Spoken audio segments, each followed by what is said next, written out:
And we live. Hey guys, welcome to my channel, Watch on Mouth Reviews. This is your boy James, where I am here to give my honest review while trying to wash my mouth. It ain't gonna happen this video, but that's okay. We'll live to fight another day. Joining me as always is my co-host, Mrs. Beth. Y'all say what's up to her.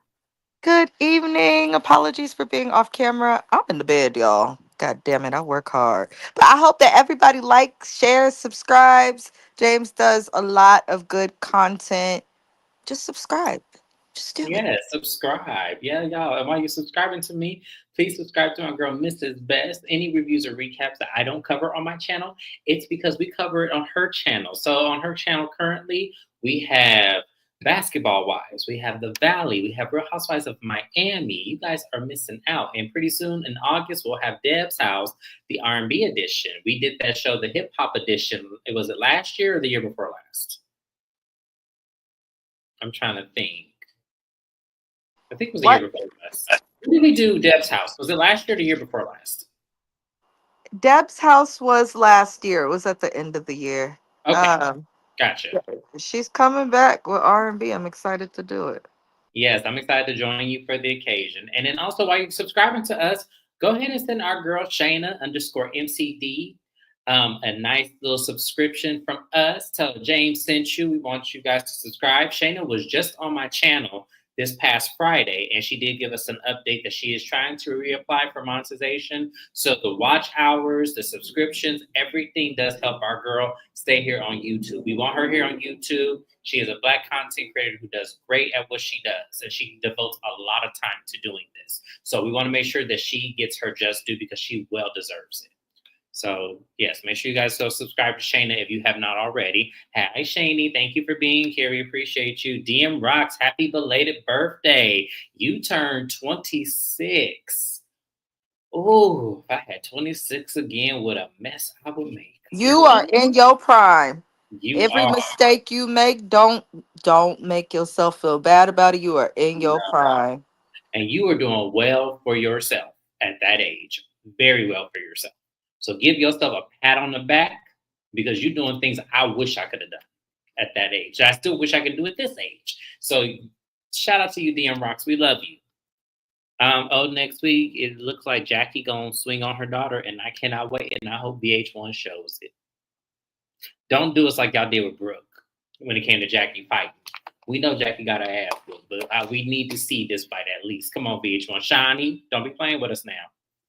Let's see here. He was wishing DM my son. That's so sweet. So y'all, Real Housewives of Atlanta. Y'all, let me get this water because y'all going through it. I am going through it, y'all. That's all I'm gonna say.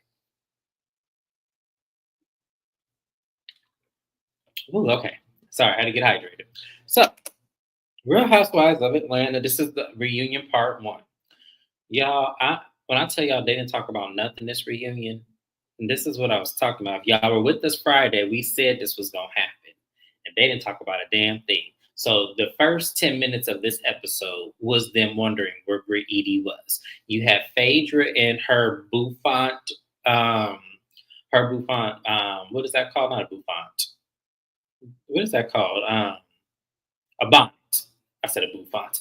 A bonnet. She had her bonnet on, walking around, and she goes to Portia's room. And Portia in the bed asleep because Portia's stupid ass took magnesium to say she was trying to relax. When everyone's looking at her like, girl, magnesium makes you have the bubble guts because it was bathroom. She's like, that's why I have the bubble guts. Mrs. Best, I'm gonna need you to get Portia, please. At this point, I just shared a meme to me, James, and Shayna, our little group chat, my little friends, and it was Portia when she didn't understand the Underground Railroad. And as I said to James and Shayna, who you should subscribe to in our group chat on Instagram, I never saw it for Portia when she didn't understand the Underground Railroad. So at this moment in my life, nothing ignorant that Portia does surprises me. um, I wouldn't be surprised if she took the shit to control her impulses and her devilish ways from coming out. Girl,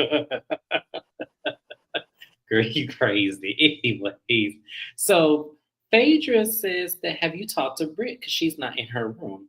And Portia said, where's she at? And Fabe's like, I thought you would know. So at the time that they're talking, Cynthia also walks in and asks Portia why she up in the bed and starts slapping on her booty. I'm like, Cynthia, maybe men aren't for you. Maybe you should try the lady pop. Just saying. Just saying, because you way too aggressive. Like you is. But they were talking about how they asked Cynthia, have she seen Britt? And she was like, no. They said she's not in her room. And they were like, what? And so Portia tries to call Britt. And Britt doesn't answer the phone and she goes to voicemail. And it's like, whoa, she ain't even here. And at the same time, the other ladies, which is Shamia, Kelly, and Angela, they're also discussing that as well. And, kind of saying how do you think it's going to go with Britt and everything. Kelly said she ain't worried about a doggone thing and stuff. And I'm looking at Kelly like, that outfit was way worse than I thought it was. Just saying. So they all come to the stage because they're supposed to start at 9, but they didn't get there till 11. So Kelly was the first person that walked out. Hated the dress. No, it's okay, Naya. You were right on time. Don't worry about it. I just started. And then everyone else comes out. Portia comes out sashaying. She's like, I know I'm last. And they're like, no, actually, you're not. So Phaedra comes in, and her dress was worse than I thought, too. So now that everybody has sat down and we looked at everybody's dress, Mrs. Best, has your best and worst dress changed now that all of the ladies are sitting down and you're seeing it on camera? Um, yes. You did, Shani. You did tell me that. I'm sorry I didn't go with that. Um, I really don't like Portia's dress anymore. I feel like it Mm. doesn't fit her body. The bottom of it separates. I didn't care for her dress. Her makeup, her hair, beautiful, but I didn't care for Portia's dress at all. Especially with how big her ass is. It just did not fit or look right in that dress. I also really disliked Shamia's outfit. I don't know what's Hmm. going on with Shamia's titties, but up close, it was a basic bob. The dress was okay, but her tits just did not fit in it. So I She needed to loved get the it. next size up. I agree with that, Shani. She needed the next size up. Yeah, they didn't fit. So I'm gonna give my worst dressed. It stays with Phaedra, even knowing that her outfit is the jab jab momentum. She looks like the hood version of Aquaman in her outfit. And it just did not look good up front. What's funny is before Phaedra put on that strange headwear when she was walking around to the rooms, if you looked at her makeup because it was done, she looked good. She could have went out there and anything with how good her hair and makeup looked, but then she put that thing on her head. And then it took away. Because I agree, her hair and makeup was great, but the damn headpiece and the rest of the outfit, it was like, oh no, Phaedra, why'd you do this? Now I'm really mad at you because you could have just got you a cocktail dress and went out there and just been fine. Ugh. But Kelly's Sally, Kelly's looked a little better in person. I didn't like it. It looked a little bit better in person. The problem is Kelly is too small to wear something like that. But I don't. This is the first reunion where I'm not going to give best dress to anybody. I was disappointed with everyone there. Every single person. I'm actually gonna switch my best dress. Because I know I talked about I didn't like her hair, but the dress was okay for me. I'm actually gonna give best dress to Angela, just because walking when she walked in the dress, it actually looked very nice on her figure. So I'm going to give her best dress. So I gave it to Portia, but I'm going to give it to Angela. My worst dress, I'm actually going to switch it. I'm going to switch it from Phaedra because when I looked at this young lady's dress, I was like, no, there's no way she went on stage looking like this. I'm actually going to give my worst dress to Drew because Drew's look was between her makeup, the hair. There was so much glitter on Yes, Drew that it yes. looked oily. It looked oily. It looked like the And then her bronzer was not her titties. complexion. Her Yes, titties looked like they were unable to breathe and fighting for freedom. I didn't understand what Drew is doing with her titties. The hair, I didn't mind the hair, but Drew has a habit of picking wigs that look heavy, thick, and dry, and she Yes, needs to stop. it was stiff. Like it looked like it was flammable. It looked like it was something that you just would not put on your head with lighting around you. You just would not do that. And I would think Drew, because this is not her first reunion, would know better. Like she was giving me like Noxzema Jackson Circuit 2025. Like if she were to audition for that role in this dress, she would definitely get that role. And for those of y'all who know what I'm talking about, and when I say Noxzema Jackson, I know you a real one. Put in the comments if you know what that is from. Noxzema Jackson. Put in the comments if you know where that name comes from. But anyways, y'all, so they start off the show basically expressing Portia's big return. You know, they ask about Salmon, aka Simon. For y'all don't know, he's called Salmon on my channel, thanks to our girl Shani in the chat over here. You know, they asked, and she said she's not divorced at this time and she cannot legally speak on him. So Andy asked her, is it true that he has been detained by ICE? And she said, yes, that I can confirm. And Andy said, well, what is ICE? Like, what happens when you're detained by ICE? And Phaedra speaks up because, you know, she's the attorney. You know, she goes, he's pretty much detained by the government and he is going to be, you know, placed under watch and deported back to his country. And Andy was like, well, was it like a jail? And she said, pretty much. And I said, Phaedra didn't even answer the damn question. Phaedra, Phaedra, just don't answer nothing else. Don't answer nothing else. Like it was like, come on, Phaedra, really? So in terms of that, a conversation comes up about how Simon and Portia got together because Kelly asked, why did you take that lady's husband? And when it came down to it, Portia was all like, you know, I didn't like the question because directly I didn't even know her. And she was already asking me this question, like, you were loud. Brit said I wasn't. I mean, Kelly said I wasn't loud. It wasn't loud in there at all. I just asked the question as I was getting to know you. Now, Mrs. Best, I have to ask you this question while we're on the subject of Portia. Do you feel like Kelly asked to be messy? Or do you feel that she was asking a genuine question because that's what the world wanted to know? I feel like it's a combination of both. Asking a question like that, even if you somebody's friend, is just messy to do, especially on camera. So that's that. However, Kelly showed that she, in my opinion, is fit for reality TV because she was asking the questions that everybody else was too scary to ask. The other thing is, as a woman, if I meet a bitch that's known to sleep with whoever got a dollar and also sleep with men who were married to friends of theirs, you better expect for people to question you. See, Portia wants to go and make these awful mistakes and do things that she knows are frowned upon, right? But then when it comes down to people questioning her about it, she acts as if she's too good to respond. If you took that lady's husband and had, as Dennis said on her show, a cajillion weddings in everybody's face, then you should be able to own how you got them. But Portia's not going to do that. But Kelly was also being messy.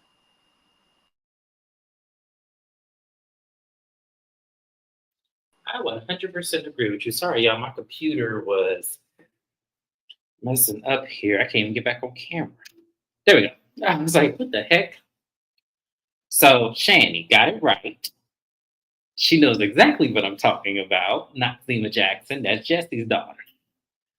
And I love that movie very, very much. So shout out to you, Shani. I knew you weren't going to let me down. I just knew it.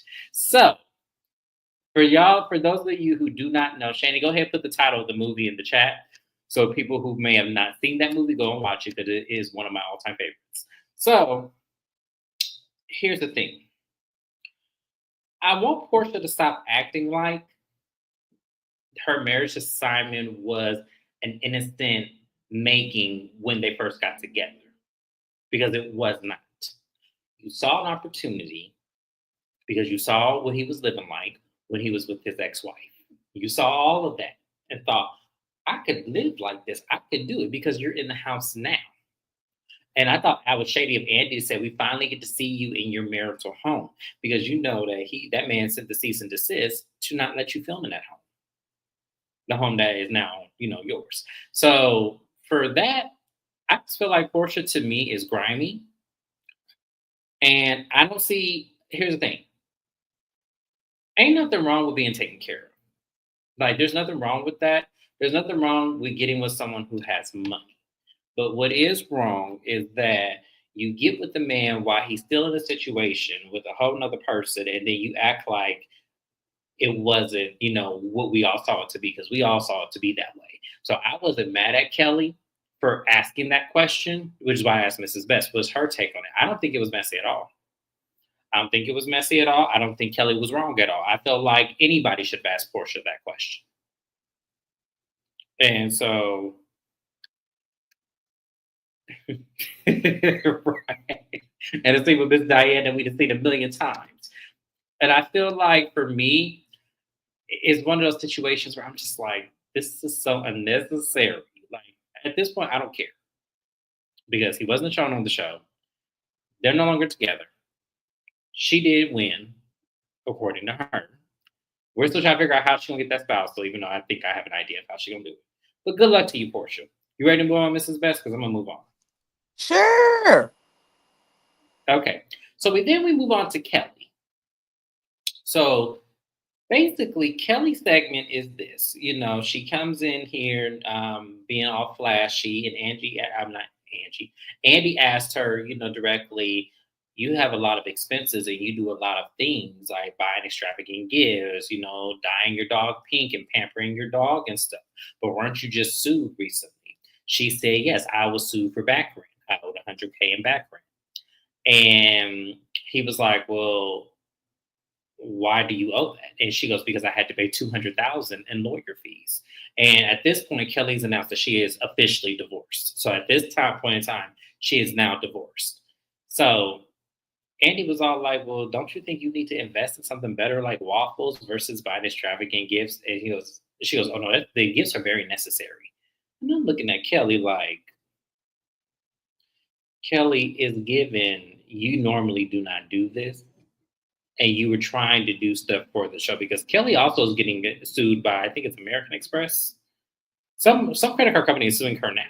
So it's giving, you like to live outside of your means. And I asked Mrs. Best this question because Kelly's lifestyle was interesting to me, because she's complaining about money that she has to fork out for this divorce. But then you saw in the next scene, she was throwing this event, buying this gift, spending money on this, spending money on that. So it just looked really weird.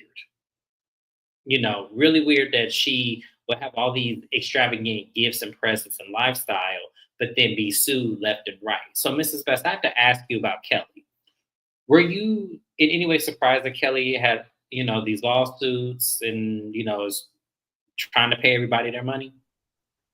I said it the whole time we recap the season in every episode. New money shows because new money is loud. Wealth, true wealth, and old money does not make that much noise. They move in silence.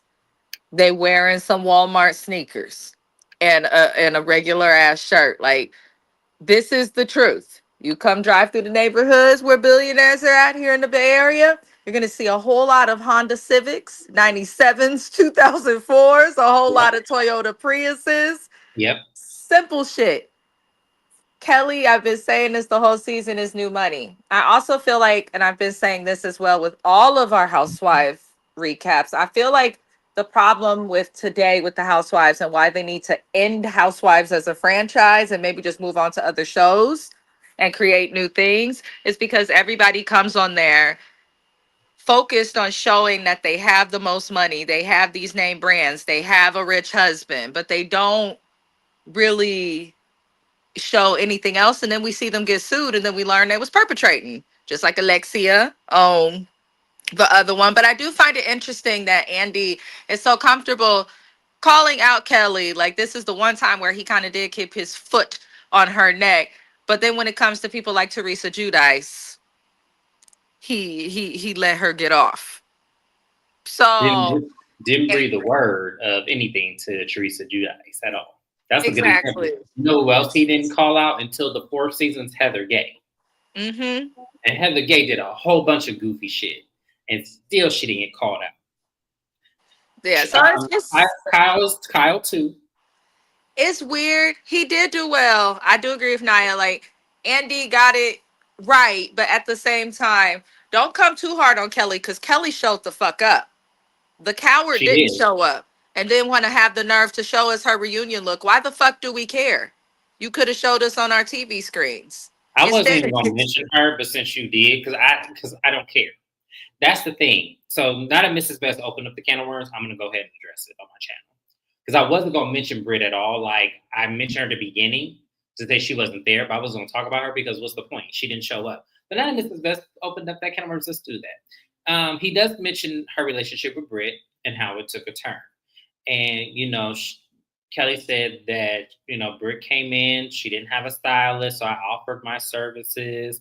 I paid for one time that she didn't that she needed, that I paid for it, and then she ended up taking it over and paying, and that's kind of where it started to spiral. The question about her, unfortunately, I don't know how to put it, that I'll say the actual word, but y'all know when women decide to get rid of babies, that comes up. And she explained it very well. She said, it's my body, my choice. But at the end of the day, after I had my twins, I had got my tubes tied because her kids have that vascular, what is that disease called? I keep forgetting what it is. I know what it is, but I know it under something else. But she said that she didn't want to go through that anymore. She, has four beautiful black daughters, and she's satisfied. But not you cussed Brit out in her comment. I think everybody did because honestly, she should have showed up. She should have showed up, and I feel like this reunion would have been a little bit more on point because all they focused on was the drama that surrounded her without her being addressed. It was kind of like what they did when Mary Cosby didn't show up to the Real House of Salt Lake City because Mary had the biggest drama. So they spent the whole first part talking about Mary. And it was crazy because like Mary's not even there. So why even mention her? So yeah. Also another, situation comes up where they then revert back to Portia and her, speaking out of term when it comes to the situation with Angela's husband, Mr. Charles Oakley, and how she said that she, would fuck Charles. And, even her confessional, she said that she's sorry, that she should not have said that. And I'm like, Portia, and this is why I get mad at Angela.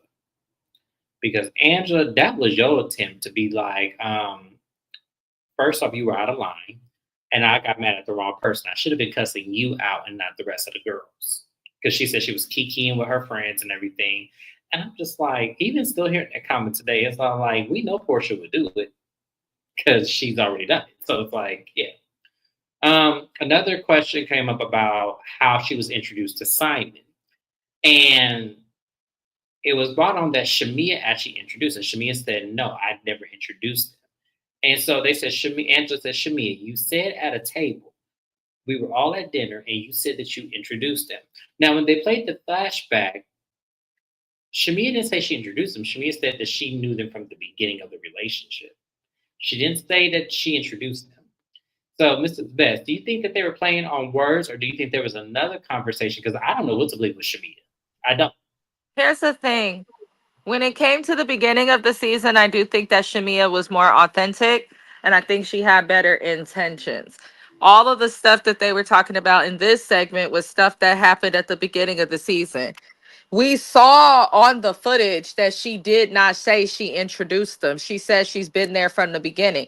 James and his man, I can say the same thing. That doesn't mean I introduced them, but I can say I've been around since the beginning. Yeah. So I feel like two things have happened, and that's something that I had been noticed halfway through the season, but it really showed in this reunion. Like some of the women seem to just be wanting to get involved with Portia and Shamia's friendship so they don't have to do as much work or don't have to have as much on them. And then on the other end of things, Portia and them, they don't be wanting to show their whole life, and we didn't get much from Phaedra either. So I think that Bravo just got it wrong with the cast, honestly. Absolutely.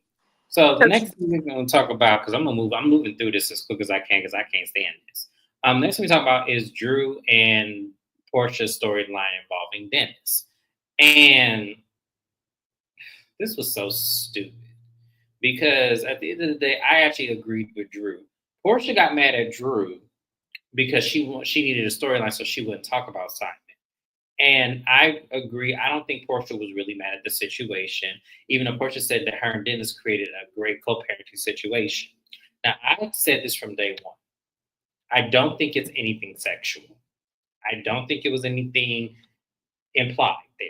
I just think it was strictly business. I feel like Dennis has the money to put up for Drew to get studio time, and there was some back end contract. I'm sure. I'm gonna say allegedly because we're talking about legalities here. So I'm gonna say allegedly. But I feel like there was probably a contract where he paid for the studio time and he's gonna get some back end on whatever the record sales is, which is a smart thing to do because if you make $1 million and he takes 20%, that's 200,000. Meanwhile, you get the other 8. So I feel like if that's what happens, then that's what happens. But for Portia to then get mad at Drew and say that she was sneaky and slimy like she did in the season, it was kind of like that was messed up. So Portia pretty much gets up and goes and hugs Drew and tells her, I'm sorry. Like I realistically was not angry at you, and woman to woman, I should not have done that. And it was like, so what changed, Portia? Were you bullshitting the whole time, or do you really feel like that? Public opinion is the only thing that changed Portia's opinion. At the time the reunion was filmed, Portia was not received well by anybody. She had lost a lot of respect for people in terms of how she was, in terms of the people who follow her based on the Housewives, because she has millions of followers, and some of them are not from Housewives. But she definitely, that was a fake apology. It didn't feel genuine. It doesn't seem genuine. Portia has never apologized. If she's not going to apologize to her friend that she's known for many years, then why would she apologize to this chick that she's just now meeting? I think Portia did what she had to do to be received well at this reunion, but it just comes across as fake. It was fake. That's why I can't even talk about it because it was like Portia. Like, just admit this was a storyline, like Drew said. It was a storyline. It was a storyline for you to, you know, coerce something because you didn't want to talk about Simon. We get it. I understand. Someone made a good point online that I saw commenting on Portia, because so they basically made the point like Portia could have used a variety of things for her storyline. Rebuilding her life after the divorce, trying to get her career back because she quit multiple jobs to be with him. Somebody had wrote she could have utilized her stuff and figuring out things with Shamia as a storyline. So I do think she had a storyline. She just chose to go the route of tearing somebody else down instead of sharing her own life. And that's what makes her extra grimy. I agree with that. 100% agree with that. So then, is there anything else that I'm missing with Drew and Portia? Oh, Andy asked Portia, so was your meeting with Ralph supposed to be like a petty or get back at Drew? And Portia said, of course it was. And she was being sarcastic, but we know you were being petty, Portia. You used Shamia, and this is where I wish Shamia would speak up. This is why I guess Shamia went from being someone I absolutely loved to now I can't stand her. Ain't that crazy? Because this was Shamia's opportunity to say she used me to get to Ralph so it could hurt Drew. The thing of it is, Shamia, the whole season, has had multiple opportunities to speak up where it's necessary and has failed, even when it's not related to Portia. Shamia can go. I don't need Shamia back.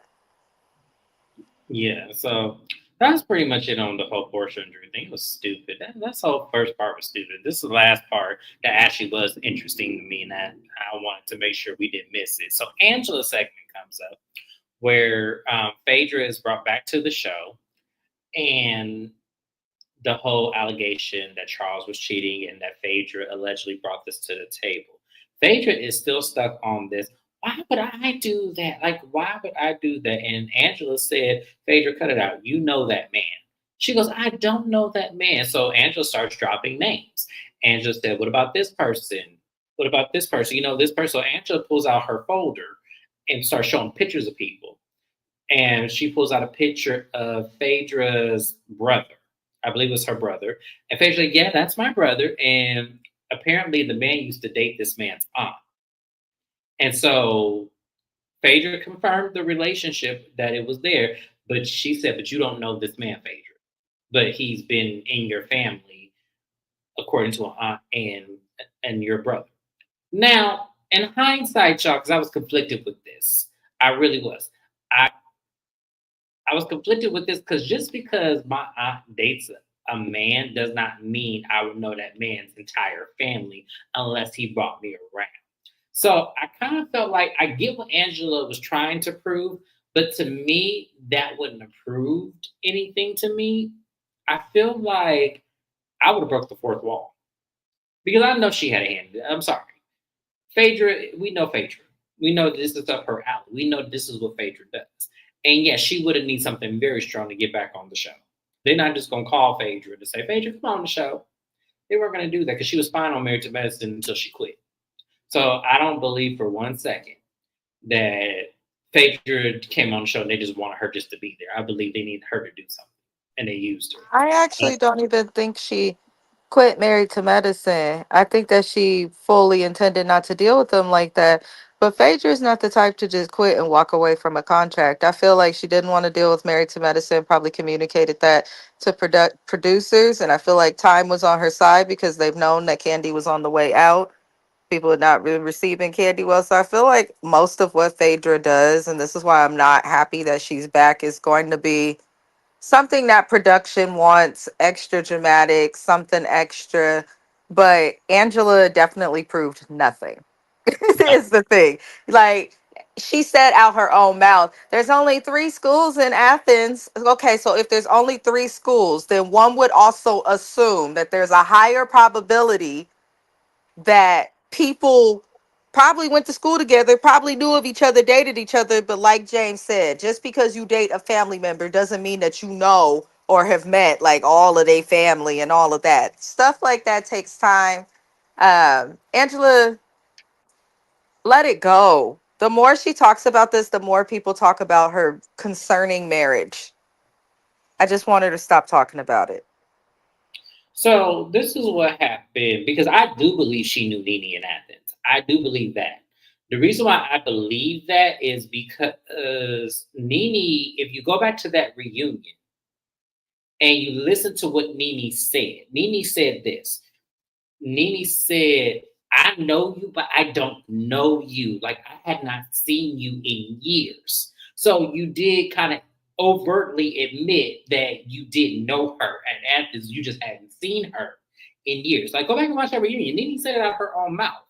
Because Phaedra said, well, how did we meet then? She Nene said, has since admitted that she did know Phaedra at that time, several times in multiple interviews. So they did know each other. yeah, that's what I'm saying. That's what I'm saying. So that's not, I don't think that's the same thing. I feel like as I said, I feel like Phaedra did it.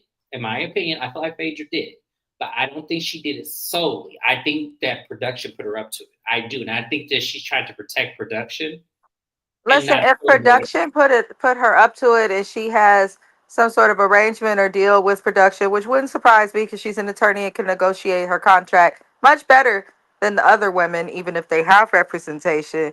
But Right.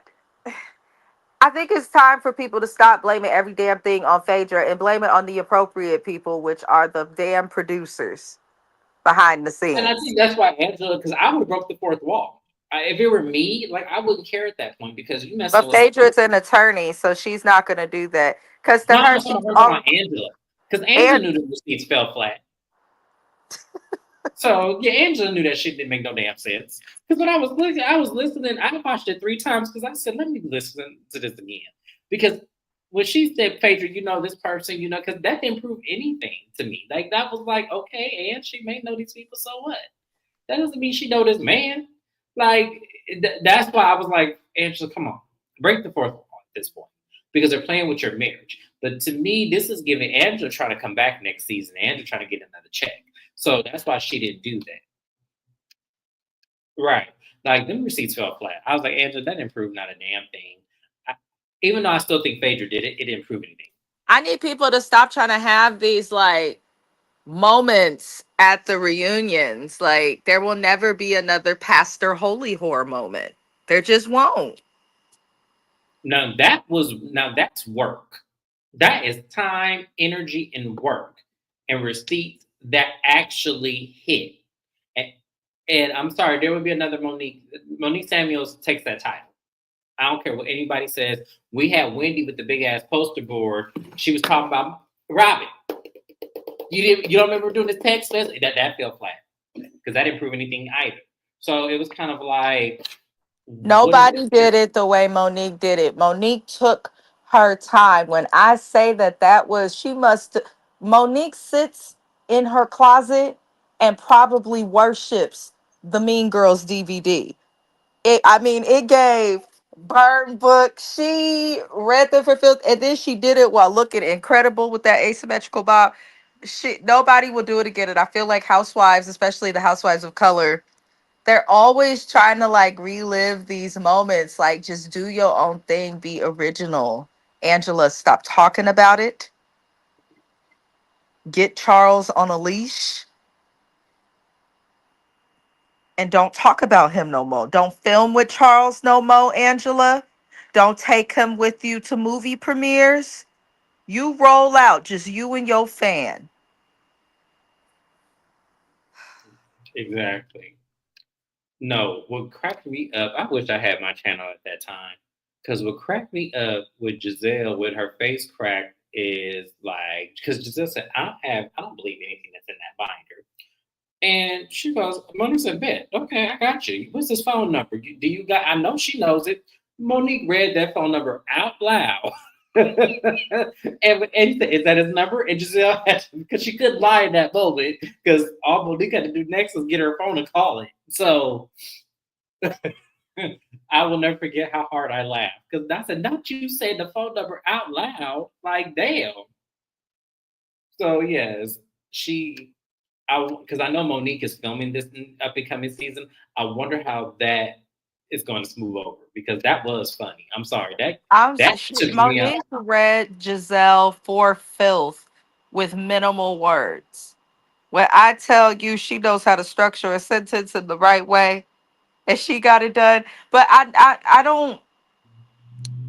When the season comes on, I feel like Giselle is just gonna, you know what, I'm not with him anymore, so let's just move past it. I can hear Giselle saying that now. I don't know why she's still on the show. And that's where we're gonna quote Monique. Well, that's unfortunate because Monique, don't you dare let her get away with that shit. So I mean, damn. But I'm just saying, don't let her get away with that. But anyways, y'all, that was it. That was Real Housewives of Atlanta. It was the reunion part one was a bore. I feel like reunion part two ain't gonna be no better. This is going to be the worst reunion I think in Housewives history. And Let it die. All good things have to come to an end. Change is okay. We would never get shows like this if they didn't take a leap and create them. It's okay to close the door, lock it, shred the key, and then throw it in the ocean in different parts. You know what I'm saying? I really think they need thank to you for end being more this. entertaining than the show. You are so welcome, my love. You are so welcome. So that's it, you guys. So I'm gonna go ahead. We're gonna move it on along to because I'm late to that live. We're gonna move it on to next gen, and then the last show we'll do tonight is King's Court, season one, episode one. So you guys are in for a treat tonight. I'm in my delightment of pain. I am here with y'all. So we thank you, and I'll see you on my next live, y'all. Bye bye.